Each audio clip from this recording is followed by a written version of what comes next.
Go.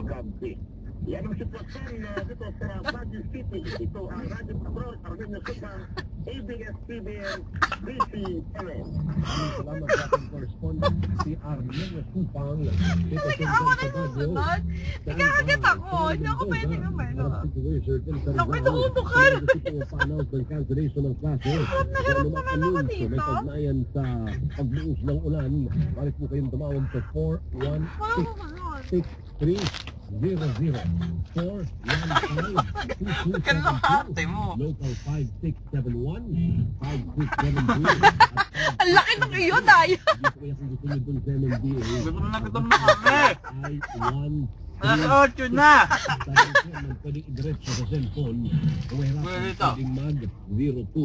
Sabi naman itong si... Diyos ko, pakita ko yung galunggong. Ayan. Australia Edsa Southbound may deal with an MMDA record. Ayaw ng galunggong. Ay ito naman itong si... Inosente ang kawawang galunggong. Salamat, Amang. Matapos ng ilang segundo, narito ang nagsalba sa aming kumakalam na sikmura.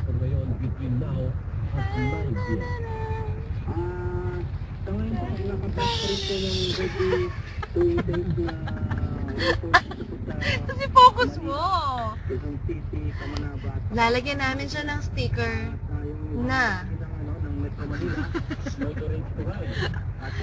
You're our hero. Tida!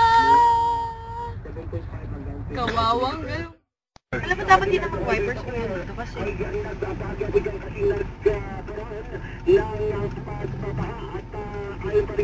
Kuya Lito, kuha na mo. Ayan. Ay, Kuya Lito, malis ka dyan, Mai. Malis ka muna dyan. Bumili ng tinapay na rin. Raytan mo. Napakabait mo naman. Ay, sus.